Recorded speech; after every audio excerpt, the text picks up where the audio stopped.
Para impartir la conferencia de hoy, Vivir con nuestros muertos, del vacío, de su ausencia, hacia el sentido de mi existencia, la segunda parte, nos hace el honor de impartirla el licenciado, más bien es maestro en el Lewis Alcántara.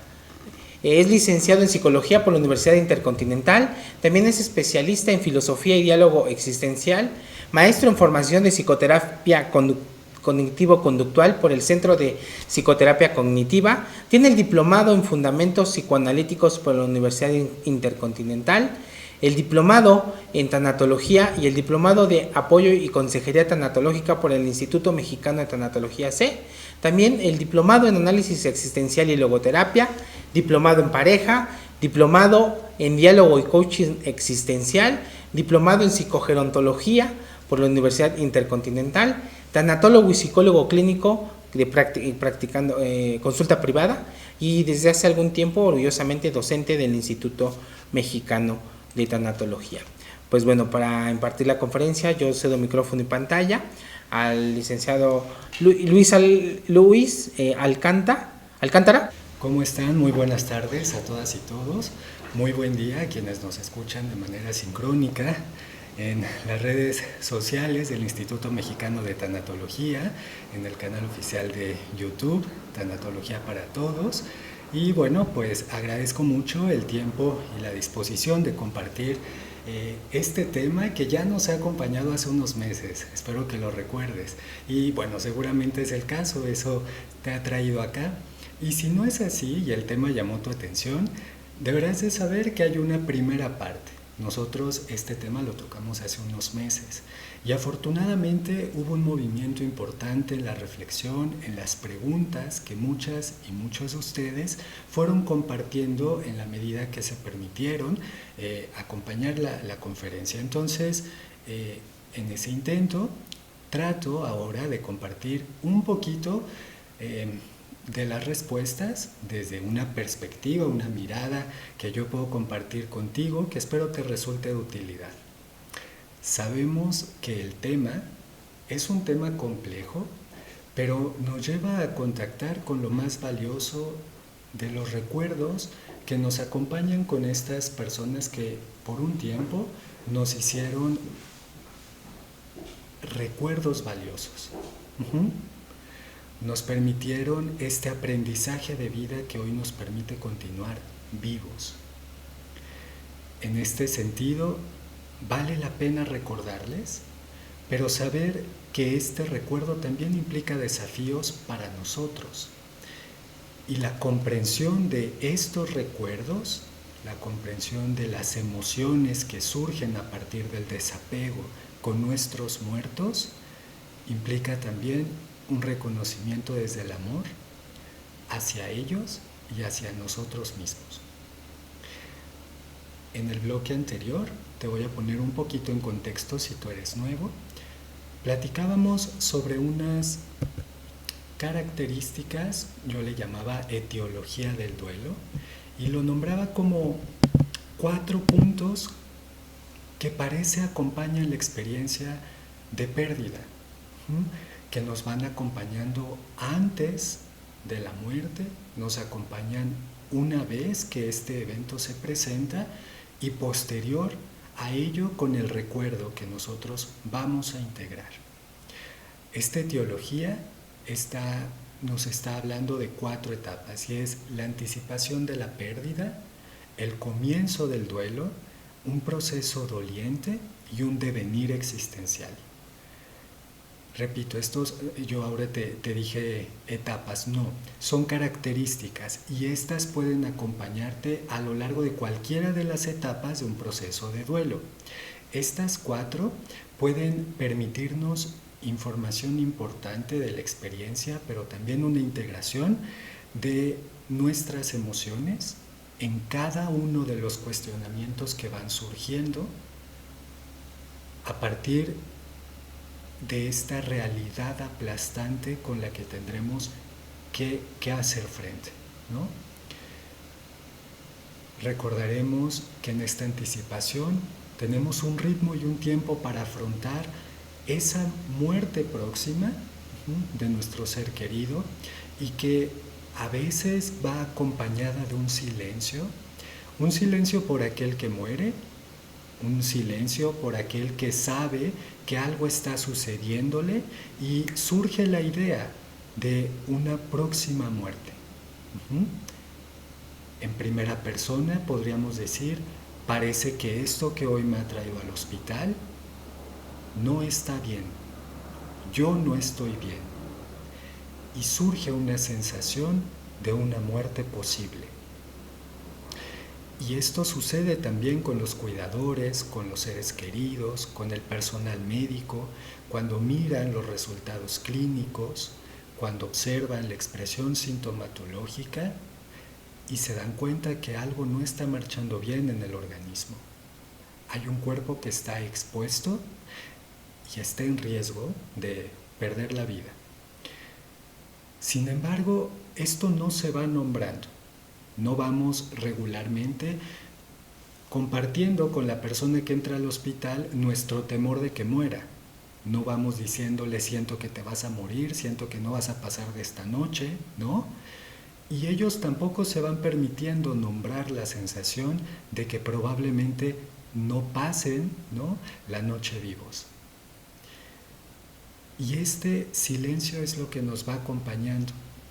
En la medida que podemos acercarnos y tenemos además la posibilidad de acercarnos, porque no siempre es así, recordarás las experiencias por COVID, donde veías a la persona enferma y aún con las consecuencias y los riesgos que para muchos implicó su propia vida, no se nombraba y además no te podías acercar a ellos, ¿no? Aunque fuera tu propia familia, aunque estuvieran en tu propia casa, tenían que estar alejados, aislados. Y aún si morían en esas condiciones, no te podías acercar ni siquiera posterior a su muerte, ¿no? Porque era un foco de contagio, de infección. Esto se va silenciando hasta que la muerte se hace presente. Pero ¿qué nos falta comunicar con aquellos que han muerto?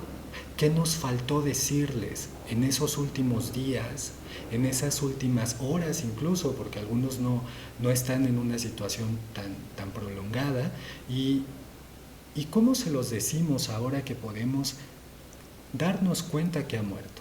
No puedo decir aceptar. Vamos a dejarlo primero en darnos cuenta que esta persona ha muerto. ¿Cómo nos permitimos continuar estos silencios? Pero también cómo nos llevamos a comenzar por expresar, por intentar expresar esto que vamos sintiendo, que tampoco le podemos dar un nombre, por una sencilla razón. Es una emoción para nosotros nueva, es un sentimiento nuevo y es desconocido. La muerte de nuestros abuelos, la muerte de nuestra pareja, de nuestros padres o de alguno de nuestros hijos implica una emoción que solamente en ese evento vamos a poder descubrir cómo se siente. Y poder reconocerla implica también permitirnos la apertura a lo novedoso de la experiencia. Y ahí hablar de una perspectiva existencial, de estar abiertos a recibir las experiencias que del mundo podemos obtener, no es tan cómodo y mucho menos es agradable, es muy doloroso. Pero estas también son las experiencias que a muchas y a muchos nos han acompañado y que por probabilidades te puedan acompañar también. En este silencio, cuando estamos con estas personas enfermas, utilizo esto como ejemplo porque es el caso más habitual, es estar a un costado de ellos, estar mirándole a este familiar o a esta persona querida y tener la sensación de quererle tocar su mano, su mejilla. Algunos han transitado esta experiencia como registrar el recuerdo, no solo mnémico, sino físico. Poder recordar que si no le vuelvo a ver, que si no le vuelvo a tocar, saber que sí lo hice y tener el registro de cómo se siente. Y esto también, algunos en este silencio, al no permitirse ni siquiera preguntar si pueden tocar la mano, tocar la mejilla.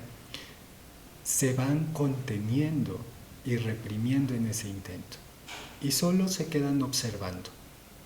Algunos tienen la fortuna de hacerlo, pero no se dan cuenta que ese puede ser el último momento que están teniendo ese contacto, esa sensación cálida de mano a mano, de piel a piel. Y a veces, cuando ya recordamos la experiencia, podremos preguntarnos, si tuviera la oportunidad de tocarle de nuevo, ¿cómo me gustaría registrar ese último momento? ¿Cómo lo registré? ¿Qué tanto ya no lo recuerdo? ¿Qué tanto esa sensación cálida de su mano cada vez se va diluyendo? No solo en la imagen de cómo fue, sino también en ese recuerdo sensorial.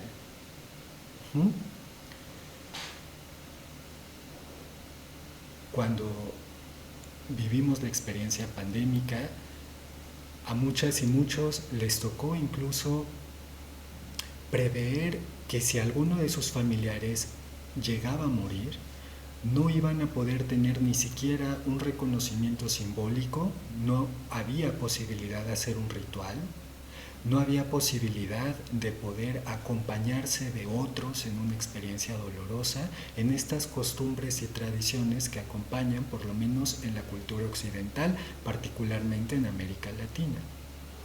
Y muchas personas, esta distinción y que pareciera un pequeño detalle, genera una gran dificultad para muchas y muchos. Ha sido una situación que los ha estancado o ha prolongado el tiempo entre las diversas etapas del duelo, además de cuestionamientos y problemáticas o consecuencias que también son novedosas. Muchas de ellas continúan en silencio. Muchas de ellas, estas personas dolientes, no se han permitido nombrarlas. Y para ellas y ellos, esta voz que yo puedo compartir contigo es también una invitación, y es en esa disposición el interés de compartir contigo este tema. Ojalá que sea de utilidad. Por otro lado, en este comienzo del duelo, decimos, esta persona y este familiar ha muerto y la realidad es sintiente. ¿Te acuerdas? Platicábamos de esto. La realidad se siente. Todo a nuestro alrededor. Salimos del hospital recién informados del fallecimiento y vemos a la gente como si nada. Al grupo o al personal de enfermería riéndose de cualquier cosa, de sus propios temas. A los médicos hablándote enérgicamente porque tienen mucho trabajo y no eres el único caso a resolver, además de que ya no hay mucho que resolver. Y en esta realidad, esto que se va descubriendo emocionalmente también empieza a tomar un ritmo distinto. Nosotros tomamos un ritmo distinto. A esto le hablábamos el bloque anterior como realidad sintiente. Posteriormente hay un proceso doloroso que es este movimiento y curso del cómo transitamos el duelo. Ahí está el cómo del duelo, de poder sentir la ausencia de este ser querido y de estos afectos que muchas veces a modo casi preventivos, casi de supervivencia, nos vamos reprimiendo, estos afectos se van conteniendo cada vez más inconscientemente como una manera de protegernos del impacto y el shock emocional que está en ese momento ante nosotros, sobre nosotros. Y cuando podemos transitar esta experiencia, que allí es donde está todo el proceso de duelo del que habla la tanatología y en general los especialistas en las áreas de psicología y que están especializados en trauma, están en esta línea, ¿no? Y una vez que podemos transitar por ello, que esto nos puede llevar algunos meses, a otros algunos años, y algunos más nos puede estar acompañando por mucho más de lo que un manual nos está compartiendo. Aún en esa experiencia tenemos un devenir existencial, y aquí es cuando comienza a sentirse esta tranquilidad de nuevo, una tranquilidad conocida antes de este evento trágico, pero ahora acompañada de otros, y acompañada y dirigida o intencionada hacia otras direcciones, tomando otro tipo de recursos de esto que va también acompañándonos en nuestra vida, sin este ser querido. Entonces, si tienes duda al respecto de estas 4 etapas o estas características, te invito a retomar esa primer parte de la conferencia, ese primer bloque, para que lo tengas presente. Así como estos 4 puntos que desde una mirada existencial también nos acompañan en un proceso doloroso y nos acompañan a lo largo de la existencia por el hecho de estar vivos y tener la capacidad de darnos cuenta de ello. Recordemos que nuestra conciencia se diferencia de los animales, ¿no? Si la tuvieran, es diferente. Nosotros hablamos de una conciencia humana y nos identificamos como seres humanos y no solo como seres vivos, justamente por esta conciencia. Nosotros tenemos la capacidad de darnos cuenta de estas posibilidades, de esta vida. Nosotros tenemos instintos, pero no estamos limitados a ellos. Somos más que solo instintos. Y eso es lo que nos hace humanos. Y dentro de estas características, pues hay algunos puntos o cimientos que la acompañan. Yo acá te cuento solo algunos, son 4, pero no son los únicos. El primero de ellos es la libertad.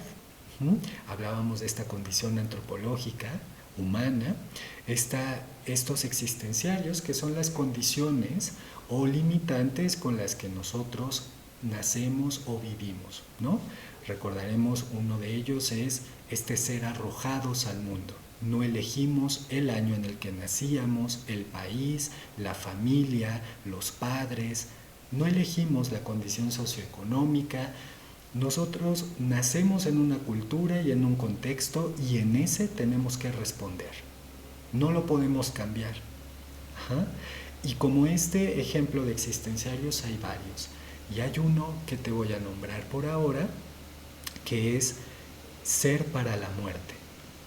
Martin Heidegger nos decía que nosotros estamos dirigidos en este aprendizaje hacia el reconocimiento y conciencia de nuestra propia muerte. Todos los que estamos vivos, desde el comienzo que comienza este primer impulso o pulsión de vida, comenzamos nuestro proceso de muerte.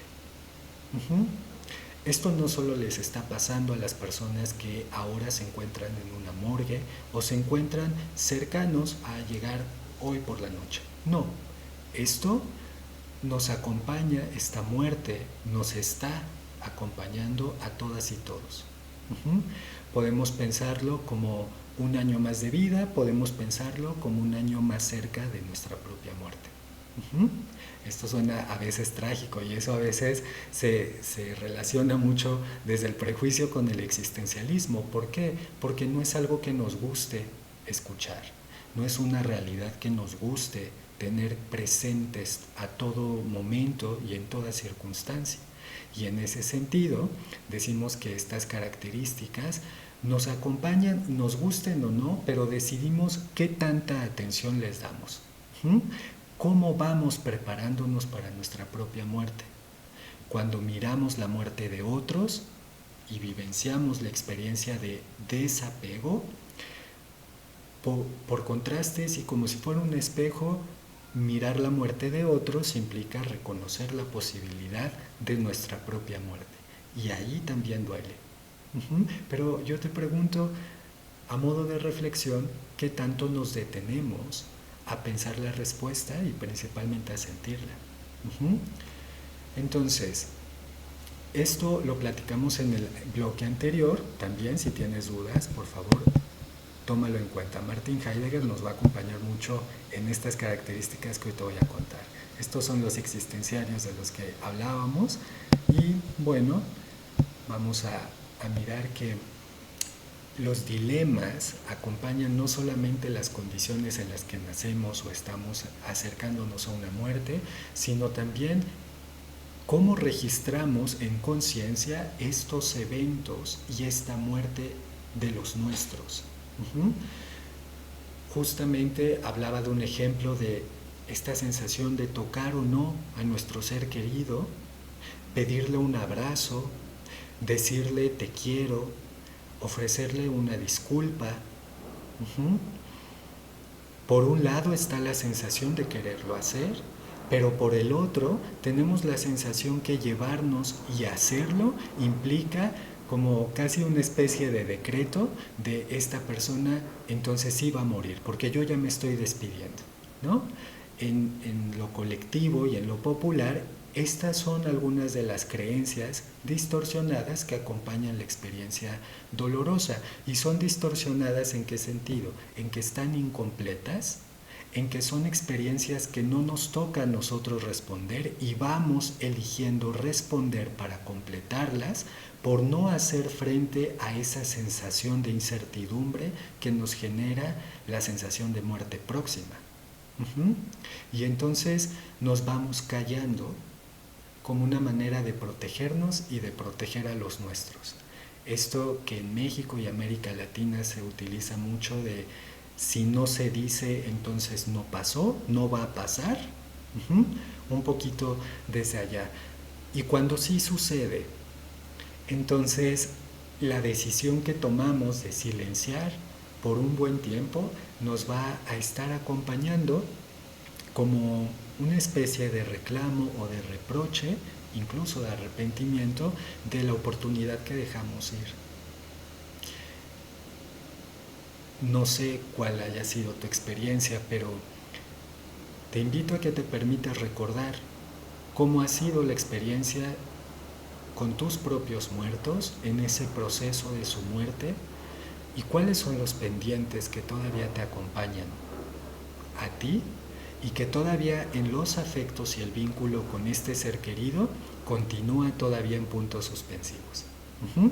Entonces, estos dilemas nos acompañan en la capacidad que tenemos para tomar decisiones y también en lo que implica el tomar responsabilidad o tomar una postura ante aquello que elegimos, porque implica renunciar.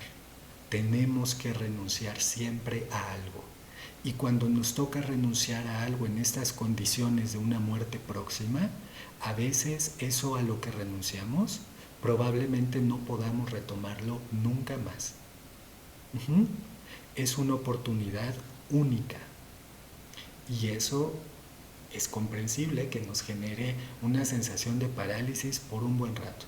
A cada una y cada uno de nosotros, de acuerdo a los recursos personales y este autoconocimiento y autocomprensión, pues será en mayor o menor medida esta sensación de no saber qué hacer, de no poder tomar una postura.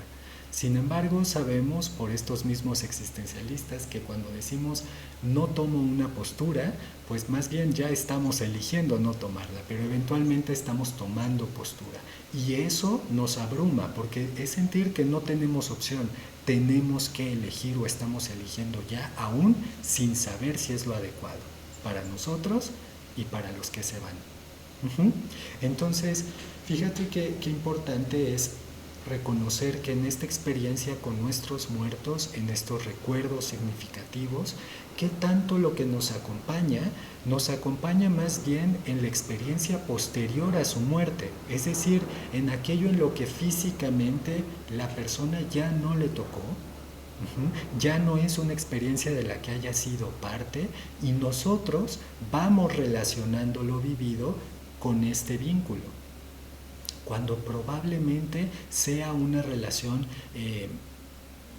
emocional o una experiencia de la realidad que ya no compete solo a la pérdida.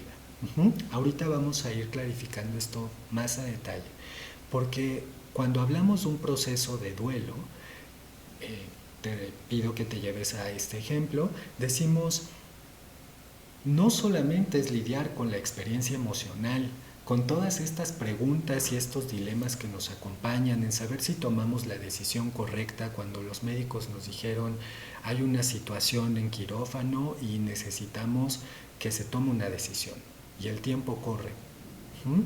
Y no saber si la decisión a la que te están solicitando es la adecuada porque tiene riesgos. Y cuando no sale de la manera que tú planeabas, ¿cómo lidias con eso? No es suficiente con ese tipo de dilemas que ya son insoportables por un buen rato, ¿no? Son un peso importante, sino además hay otras características y aquí te muestro algunas nada más. En una experiencia de duelo también estamos en cambios de muchos tipos y casi pueden ser simultáneos. Y esto es, necesitamos un tema de cuidado propio, de cuidado hacia los nuestros, a los que dependen de nosotros. Hay situaciones legales que tenemos que atender. Hay situaciones legales que los muertos van dejando y nosotros descubriendo, ¿no? Cuando no se nos informó. Estos secretos de familia que también se acostumbran mucho. Y cuando se revelan y salen a la luz, esto también genera un movimiento importante en este proceso, con nuestros muertos y en nuestro propio proceso de duelo, en este vínculo con ellos. ¿Qué tanto antes de la muerte de mi padre podía sentir emocionalmente una cercanía y una confianza, y posteriormente cuando estamos en el funeral y nos enteramos que llegan personas que desconocemos y cuando se presentan nos dicen somos la otra familia de tu papá? Uh-huh. Tú no sabías, nosotros sí. Uh-huh. Y hoy estamos acá porque también es nuestro familiar. Y entonces, ¿qué emociones vas despertando en esta relación y en estos vínculos? ¿Qué cercanía? ¿Qué confianza? ¿O no? Te van acompañando en esta experiencia. Entonces, hay situaciones legales que surgen, hay un tema financiero que se puede desestabilizar, puede cambiar, hay una red de apoyo, ¿no? Que muchas veces nos puede venir de utilidad, por supuesto, pero muchas otras no. En este sentido, las buenas intenciones de nuestros amigos y familiares no necesariamente son suficientes cuando lo que nos van compartiendo en este apoyo y ayuda genuina no es lo que nosotros requerimos. Y en estos silencios que vamos guardando desde antes de nuestros muertos, ahora también continuamos esa práctica con aquellos de los cuales nos podemos acompañar para continuar vivos. Y estos silencios, cuando sabemos que necesitamos algo y nos cuesta mucho trabajo solicitarlo, cuando necesitamos algo y la red de apoyo no nos puede proveer de ello, ya sea porque no saben cómo o porque no lo quieren, implica un movimiento que además en el ritmo que ya era cambiante, pues termina siendo también novedoso, ¿no? Y esto genera mucha incertidumbre. Y te puedo mencionar también esta situación de prevención y de plan de acción. ¿Qué tan preparados estábamos para la muerte de este familiar? ¿Qué tan preparados estábamos para saber que cuando este ser querido iba a morir, nosotros íbamos a toparnos con una experiencia, una serie de consecuencias a la cual tal vez no podríamos responder de manera improvisada, no, para tomar en cuenta todo lo que esa experiencia implica y qué tanto nos vamos preparando para ello? Cuando la persona que nosotros amamos y ha muerto, probablemente es una relación que mantenemos en secreto, una relación que el mundo no nos está permitiendo nombrar. Y ¿cómo podemos acompañarnos y cuál es la ayuda que esta red de apoyo que el mundo me dijo que tengo no está? Y entonces, el duelo va más allá de solamente aceptar la pérdida de la muerte de este ser querido, sino todo lo que se mueve en nuestra historia y en nuestra vida para poder continuar. Entonces, acá es importante que podamos también reconocer que cuando nosotros tenemos este ritmo cambiante. Este ritmo nos va permitiendo reconocer mi vínculo, mis preguntas, mis reclamos con mis propios muertos. Y acá te voy a presentar otros puntos novedosos para poderlo completar en estos minutos.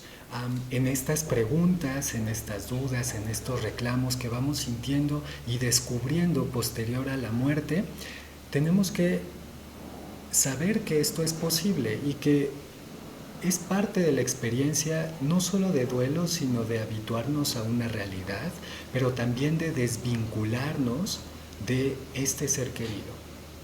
Y esto se vuelve un desafío. Te voy a compartir algunos puntos que nos van a ayudar a entender por qué en este proceso de duelo no solamente son etapas por transitar, por qué la experiencia de las etapas que nos cuentan cuando hablamos de superar o hacer frente a un duelo no necesariamente se transitan una vez y ya, sino que son cambiantes a lo largo de estas situaciones que vamos descubriendo en la experiencia.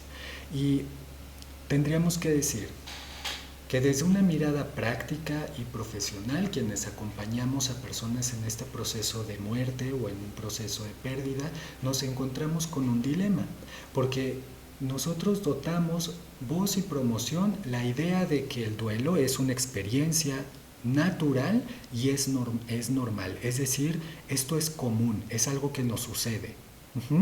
Pero esta no tendría que ser patologizada ni estigmatizada, por un lado.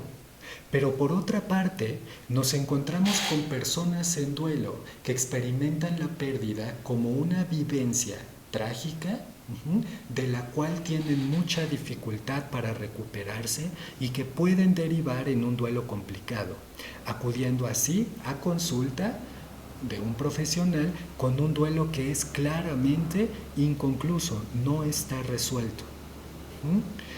En ocasiones el proceso de duelo puede prolongarse por varios años. Aquí es cuando comenzamos a hablar de estos duelos crónicos, posterior de la muerte de la persona amada y que continúa sin poder rehacer su vida. La persona doliente no ha podido todavía integrarse a la realidad inmediata, con problemas relacionales y emocionales, así como fisiológicos. Entonces, ¿puede ser o será posible que el duelo sea ambas cosas? Que por un lado pueda ser normal y natural, pero también en ocasiones resulte complicado y limitante. Para poder valorar y comprender el alcance del impacto que la muerte de un ser querido produce en nuestra vida, debemos primero saber la importancia para el ser humano de crear lazos significativos, lo importante que es crear estos lazos de las personas de las que nos vamos rodeando. Acá podemos encontrar las posibles causas de este dolor que nos acompaña, cómo nos vinculamos con este ser querido y también con los nuestros, cómo aprendimos a relacionarnos, cómo aprendimos a mostrar este afecto. Y esto lo has aprendido desde los primeros años de vida. Los grandes teóricos como John Bowlby nos están compartiendo estas teorías del desarrollo, ¿no? Donde el apego comienza allá. Y parece que las pautas más importantes de la experiencia de apego que nos van a acompañar en toda nuestra vida son aprendidas en los primeros años. Entonces, cuando estamos en la experiencia de muerte, imagina o recuerda esta muerte de tu persona favorita, si es que te ha tocado vivir desafortunadamente esa pérdida. Recuerda cómo le amabas, cómo aprendiste a relacionarte con esa persona. ¿Cómo estás lidiando ahora que ya no está? Esto no es un aprendizaje solo por la muerte del ser querido, sino ya te acompaña este aprendizaje desde varios años antes, desde tus primeros años de vida. Cuando nosotros hablamos de las causas del duelo, no estamos hablando solamente de la situación que ha provocado la pérdida, sino de la manera en la que tú vas respondiendo a ella. Porque eso es antes de. Por eso en las características en esta etiología de duelo que te compartí al inicio, te decía, hay un proceso que comienza antes, hay un proceso que está durante y uno que es a pesar, que es posterior. Pero estas nos van acompañando y digamos, tal vez no conscientemente, pero ya nos vamos preparando a la forma en la que vamos a responder a estas muertes. Esto no es nuevo. La respuesta que dimos a la muerte de nuestros tíos, de nuestros abuelos, es una respuesta que hemos aprendido muchos años antes. Y esta no es la misma para todas y todos. Posteriormente a ese primer desafío y a esa etapa, diríamos que hay un proceso que intenta ya no solo explicar estas causas del duelo, sino el cómo del duelo. Y aquí es donde empiezas a participar con lo que en el aquí y ahora te acompaña, porque empiezas a responder. ¿Cuál es tu proceso de afrontamiento ante situaciones con este alto nivel de estrés e incluso considerarse como un evento traumático? Porque hemos nombrado que toda experiencia de muerte o de pérdida por muerte es una situación trágica per se. Cuando hablamos de un ser querido amado, ya es una situación trágica.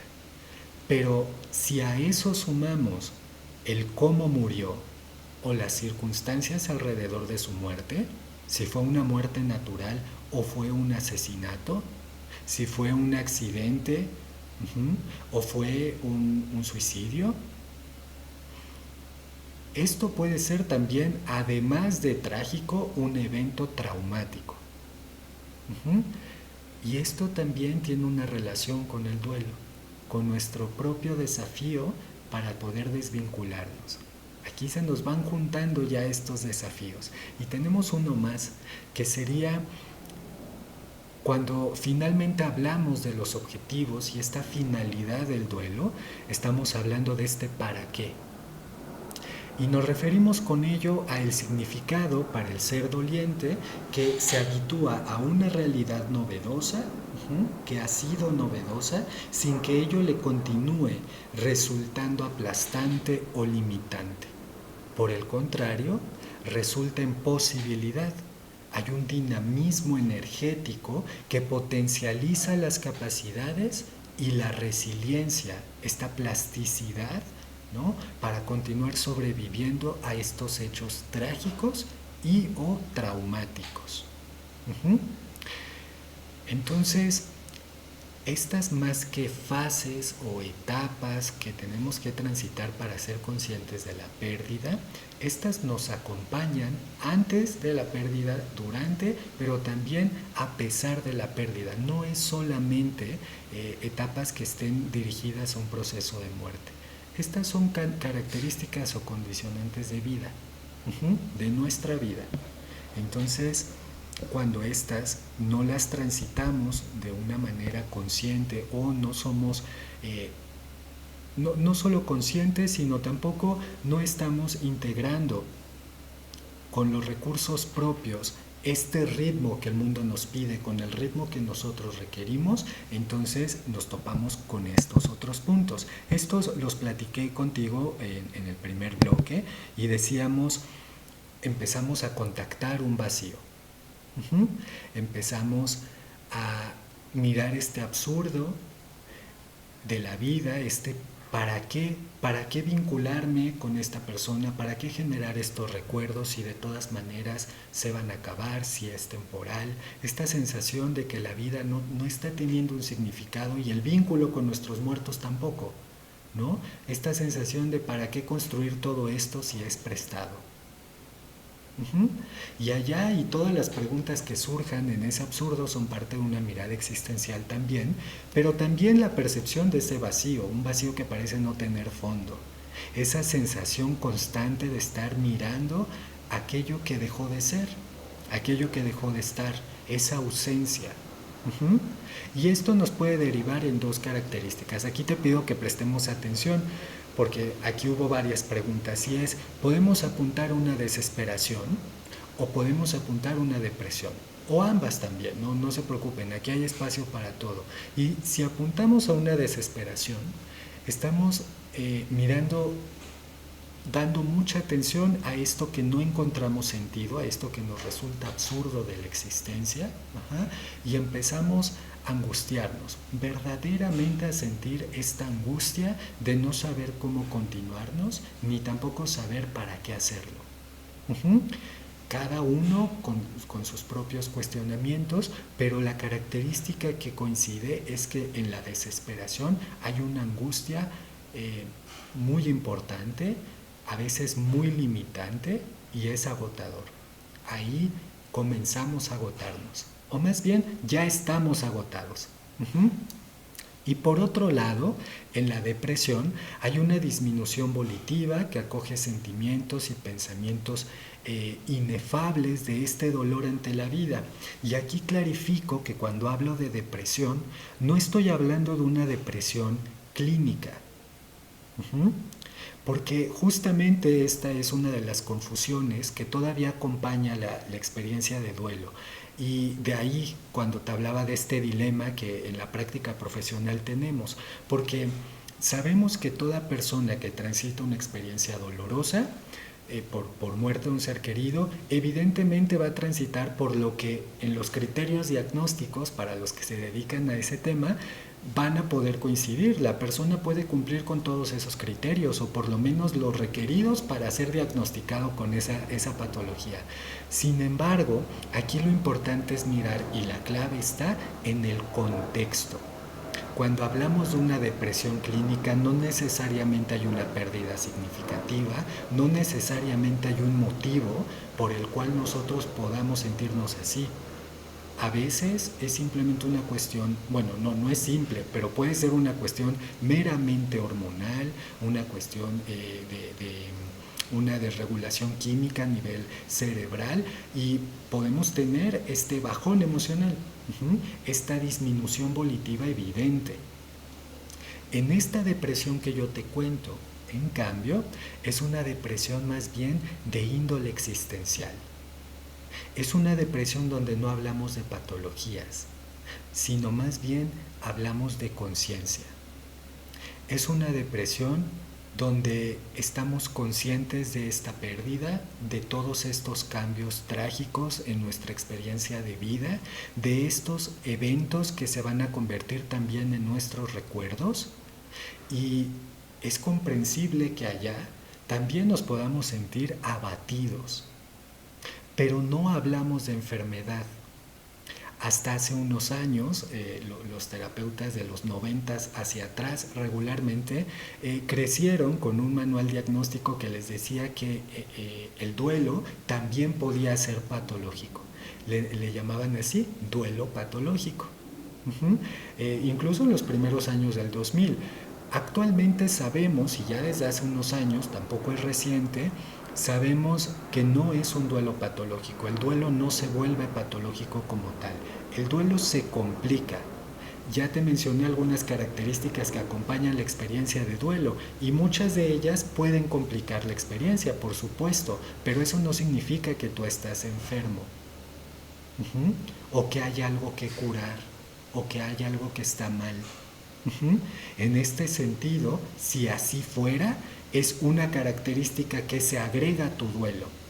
Resulta que tenías una predisposición, ¿no? Genética puede ser, a un tipo de padecimiento de índole mental o del sistema nervioso, y que cuando estás en una experiencia tan estresante como una situación de muerte, es suficiente para muchas para que se les dispare esa expresión patológica y limitante a nivel orgánico, sí, pero eso no tiene que ver con la muerte.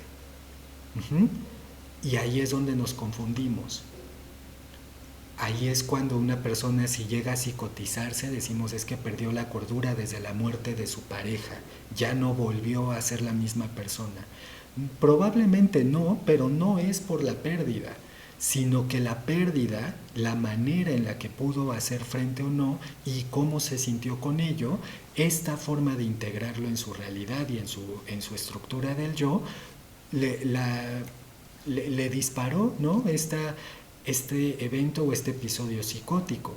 pero porque ya venía, ¿no?, con una estructura desde antes que apuntaba a eso. Con esa muerte o con cualquier otro evento estresante iba a ser suficiente para que la persona llegara a esa expresión psicótica. Esto es un ejemplo, pero sucede. Y como este hay muchos. Una persona que dice se murió de amor, se murió del corazón roto. Es que le rompieron el corazón y por eso se murió. No, no necesariamente. Tendríamos que pensar si además de la experiencia de pérdida a la que ya no pudo hacer frente, también le acompañaba un trastorno de personalidad o rasgos de personalidad que derivaron en un trastorno. O tenía una depresión que no había sido detectada, o tenía rasgos de algún otro tipo de psicopatología, ¿no? Y entonces eso probablemente pudo ser parte de la experiencia limitante y dolorosa, o a nivel orgánico había un problema en su sistema circulatorio, a nivel del corazón, etcétera, y nunca se dio cuenta, y en un evento estresor como este, donde tenemos el corazón a todo lo que da y lo ponemos a trabajar, pues hasta ese momento se dio cuenta que pues no estaba bien desde antes, y hasta ese momento se dio cuenta. Uh-huh. Esto es lo que vuelve desafiante un duelo. Y esto lo vuelve desafiante en el vínculo con los nuestros. Porque si nosotros relacionamos lo que sentimos con la muerte o la situación inmediata, que a nivel de conciencia relacionamos con este sufrimiento, nosotros también podemos empezar a sentir con estos que se han muerto una sensación de deuda, ¿no?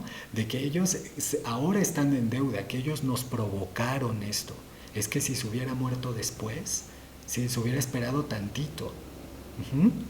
Y al saber que esto no es posible, hay una sensación que sí nos genera emoción hacia nuestros muertos, ¿no? En por qué pasó ahorita, por qué tuviste que morir de esta forma, cómo le hago ahora que tú ya no estás aquí.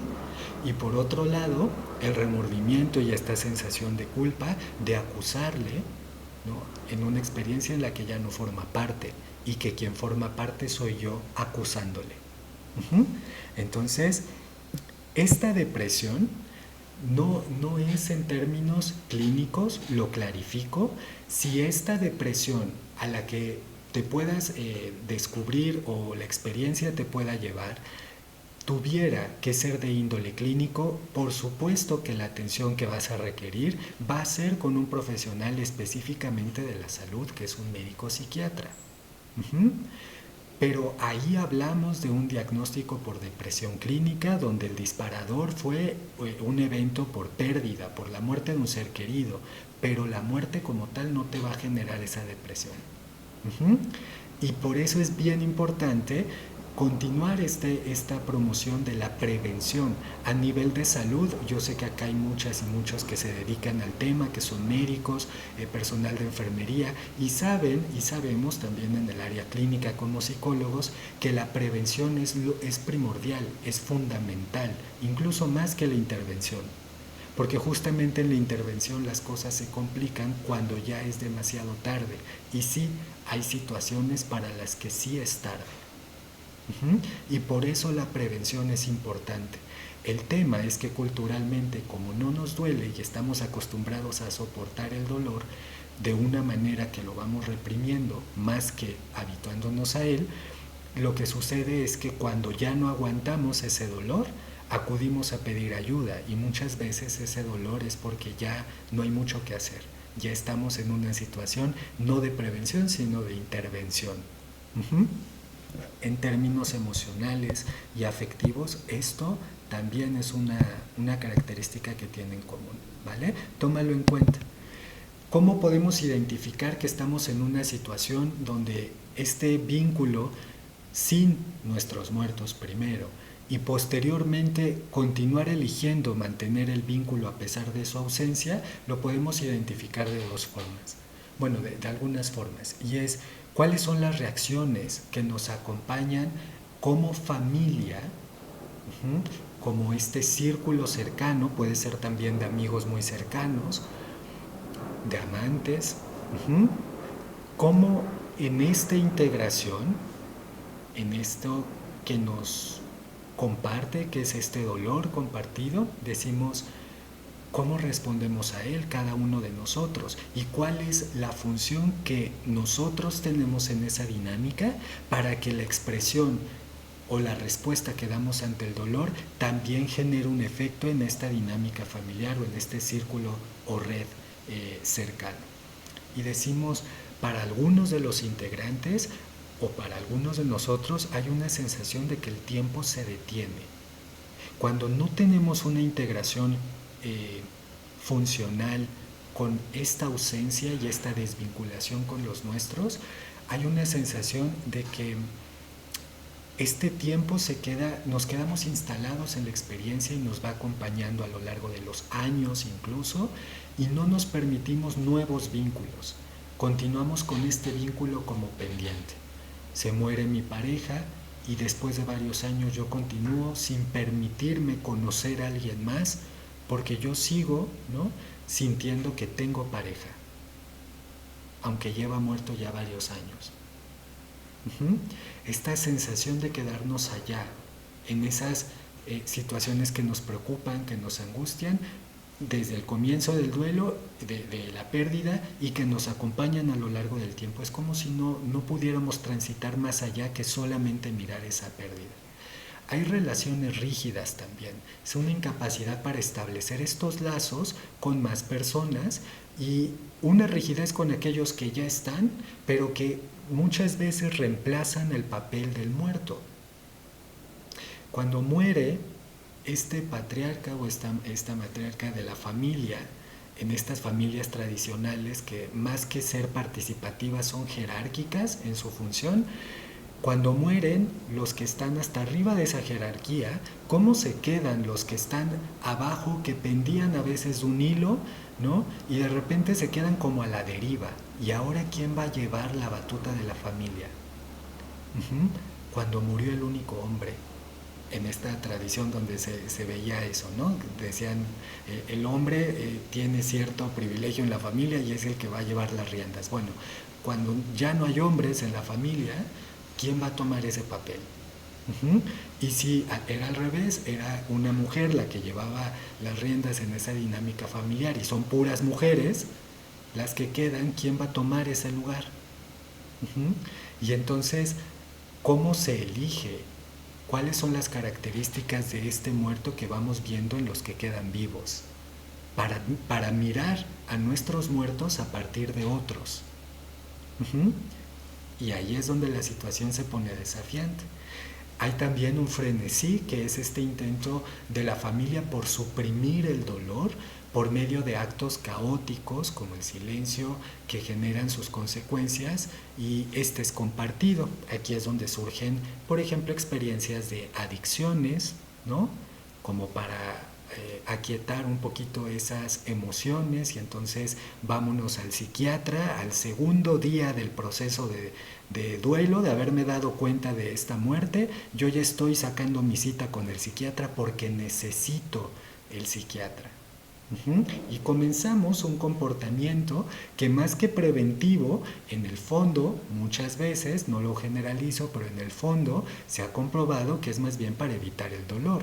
Y cuando encontramos experiencias en la realidad inmediata que nos pueden silenciar un poquito eso que sentimos, lo pueden aquietar, entonces nos sujetamos de allá y ahí nos quedamos.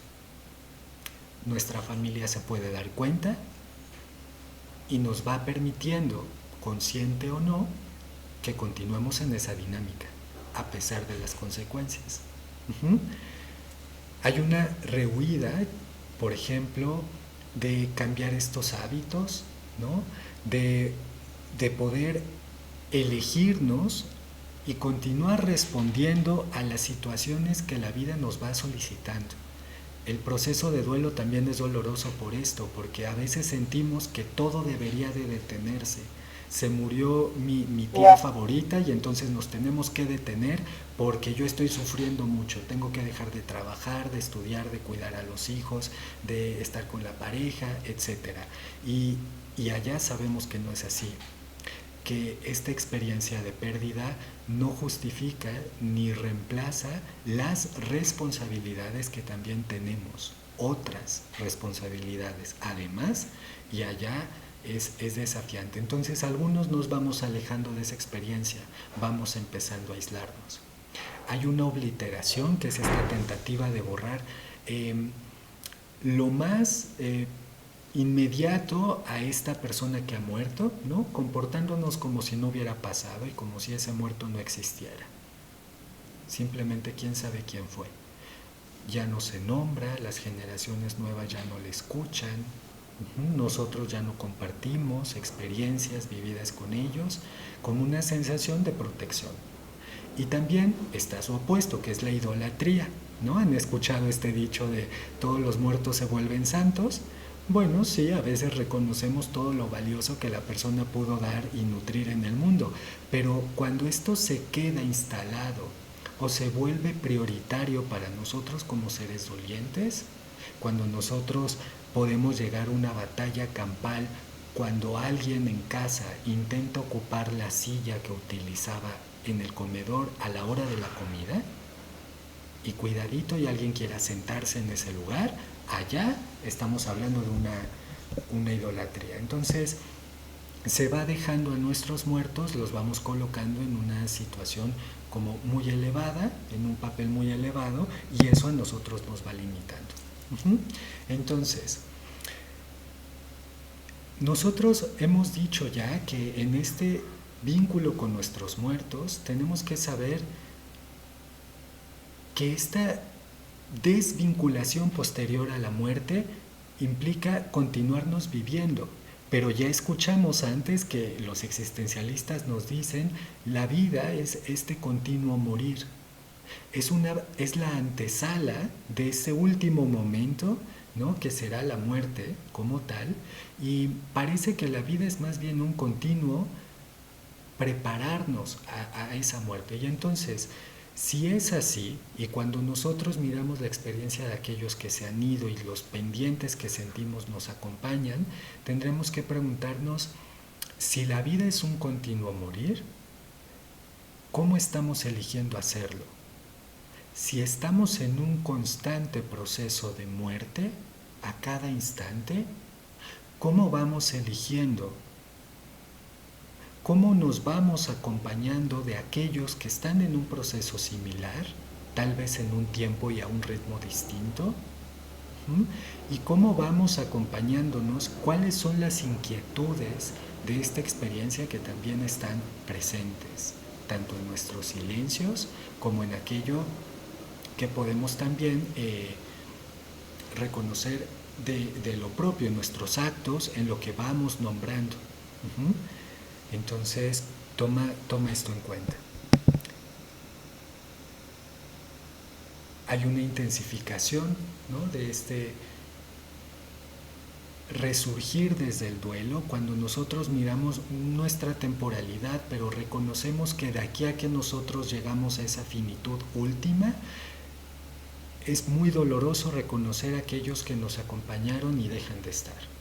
Y acá tendríamos que saber que nuestro vínculo continúa más allá de los afectos, de lo físico, de los objetos materiales. Nosotros tenemos capacidad de continuar, aún con el enojo, aún con los secretos descubiertos, aún ahora con los problemas posteriores a su muerte, como esta sensación dependiente, ¿no?, cuando nos encontramos con una gran cantidad de consecuencias, cuando este ser querido era de quien nosotros dependíamos y ahora que ha muerto nos hemos quedado un poco más en el desamparo o en la indefensión, cuando nos damos cuenta que somos dependientes de otros, ¿no?, y que ya no hay quien cubra ese espacio y nos vamos quedando un poco más en esa deriva. Y en esos momentos también hay una cercanía o una lejanía con nuestros muertos, y es comprensible. Si tú has transitado esa experiencia, deberás de saber que esto es común, más de lo que pudiéramos imaginar. Esta experiencia de reconocer que tenemos posibilidades de continuar, aun si somos dependientes, aun si estamos en una situación de mucho enojo por todos esos secretos o de una conmoción por toda esa realidad que de repente decimos, esta persona por la que estoy sufriendo parece que no es la misma de la que me están contando ahora o de la que yo me estoy enterando, es como si fuera otra persona. No, es la misma persona, tenía lo compartido contigo y tenía su propia historia. Y en esa tú no entras. Y es válido. Uh-huh. Tenía su propia privacidad, tenía sus propios dinamismos, sus propias fantasías, tenía sus propias emociones, sus propios miedos. Y cuando ya no está para protegerlos, pues estos cualquier persona puede develarlos, ¿no? Y en esa posibilidad de que alguien decida así hacerlo, nosotros sabemos que eso también le acompañó y a pesar de ello nosotros tuvimos vínculos que son los que a nosotros nos competen. Y a veces justamente este despertar en la experiencia de duelo puede surgir en este tipo de situaciones que nos sacan de aquello que estaba bajo nuestro control o planeado, ¿no? Y que sentíamos que nosotros teníamos la posibilidad de elegir cómo prevenirlo. Y a veces esto que nos despierta para continuar eligiéndonos, para sacarnos de ese estancamiento y continuar vinculándonos de una manera más funcional, puede ser cualquiera de estas características que ves acá. Y podemos decir, por ejemplo, cuando nos topamos no solo con la muerte, sino con múltiples cambios de vida, cuando posterior a esta experiencia también hay violencia o hay injusticia, cuando esta muerte ha sido para muchos la justificación para poder permitirse violentar a otros o abusar de otros. Uh-huh. Cuando hay una generación de un trauma catastrófico por otras circunstancias que nos llevan también a darles atención y a veces eso y hasta ese momento tomamos conciencia del aquí y ahora y empezamos a responder. Cuando estamos en una frustración existencial, cuando perdemos la identidad, cuando estamos en este nido vacío, si alguno de los hijos que murió era el único que vivía con nosotros ya, o fue el único que tuvimos, esta ansiedad ante la muerte que también nos va permitiendo posicionarnos para sobrevivir, pero también para permitirnos reconocerla, reconocer que esta ansiedad va a estar constantemente en nuestra historia de vida y que reconocerla nos posibilita continuar en este cuidado para mantenernos vivos. Uh-huh. Y una característica más, los sueños. Los sueños acompañan mucho esta relación con los nuestros. Y aquí vamos a regresar un poquito a estos primeros ejemplos que te daba. Cuando te decía esta sensación posible de tocar a nuestros seres queridos, ¿cómo le puedo decir que quiero tocar su mano para registrar ese calor, esa sensación, por si no puedo volver a tocarle? Pero ¿cómo le pido algo como esto? ¿No? Y algunos han tenido esta inquietud justamente por un sueño. Muchos años antes, una escena similar, con esta abuelita, por ejemplo, soñar que ella moría y que al querer que se abriera el féretro, el ataúd para volver a tocarle, una sensación muy desesperanzadora y con una desesperación también abrumadora, no le es permitido. Y esta es la pesadilla de este ser querido cuando reconoce que tan solo imaginar la posible muerte de su abuelita va a ser insoportable. Y en ese sueño lo que pedía esta persona es tocarle la mano, en este ejemplo que te doy. Y muchos años antes, por un sueño, hubo un despertar de conciencia, una sensación de reconocer que algún día esto podía suceder, y que cada vez faltaba menos. Allá las preguntas se vuelven más profundas en mucho sentido, y fue a través del onírico, de un sueño. Entonces los sueños también nos van acompañando en este proceso de pérdida para ir nombrando aquello que emocionalmente estamos también descubriendo. Te hablaba en el primer bloque de la metáfora. Ahora agregamos también la experiencia de los sueños. Nuestro cerebro no distingue exactamente la diferencia entre lo real y lo ficticio. Y por eso es que si yo les pregunto a cada uno de ustedes, una gran mayoría recuerda varios de sus sueños, incluso después de varios años. El impacto que tienen nuestros sueños emocionalmente también se registra. Y ahí hay un recuerdo significativo. Y a veces lo único que nos queda en esta sensación de habituarnos a una realidad aplastante son estas metáforas y estos sueños. Y acá no es por el contenido, sino por cómo te sientes con lo que estás soñando. Cuando en estos sueños decimos, sentí que llegó después de mucho tiempo de no recordarle, sentí que llegó y se despidió y después de este sueño nunca pude volver a soñarle. Después de muchos años de escuchar a la gente y a mi familia diciendo que ellos sueñan con este ser querido, yo no pude volver a soñar con él desde que murió. Algo va sucediendo en este proceso de nuestro preconsciente, y nuestro inconsciente, que los sueños nos van permitiendo encontrar pistas significativas. Entonces decimos, hay sueños que nos consumen, que son muy dolorosos, sueños sintientes, son muy impactantes, y sueños que nos dicen adiós, donde hay una sensación de que esta persona que ha muerto regresa para despedirse, para decirnos aquello que en vida sabemos que no dio tiempo, que no fue posible. Y a veces hay una sensación en sueño que se traduce así, como una despedida. Y aunque estos sueños pueden ser dolorosos, también son sueños que pueden salvarnos, porque esto nos motiva en conciencia a darles un significado, y muchas veces este significado apunta a esto que nos va construyendo, apunta a la vida. Los sueños, las metáforas, tómalos muy en cuenta, porque esto también habla de tus afectos.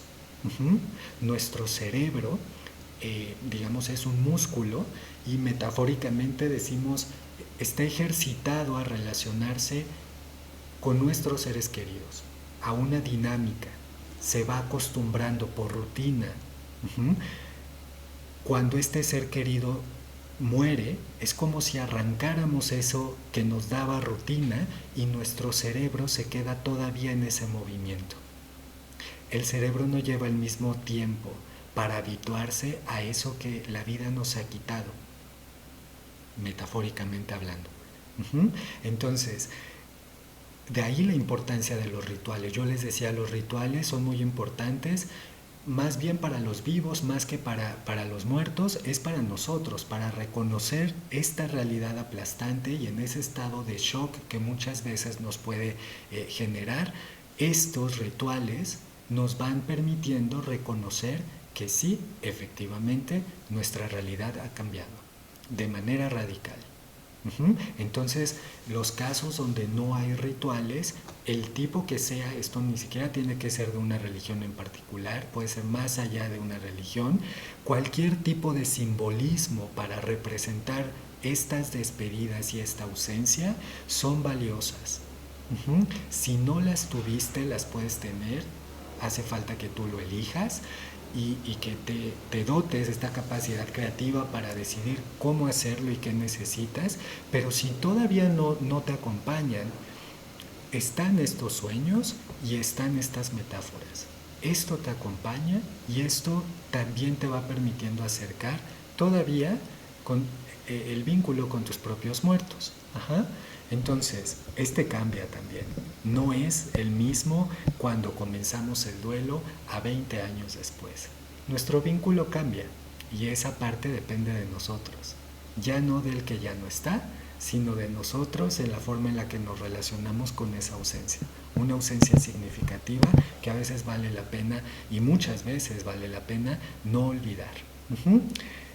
Estos puntos de darnos una oportunidad para poder resistir y reconstruirnos son importantes. Los nombramos en el primer bloque, allá los vas a poder escuchar con más calma, pero tómalos en cuenta.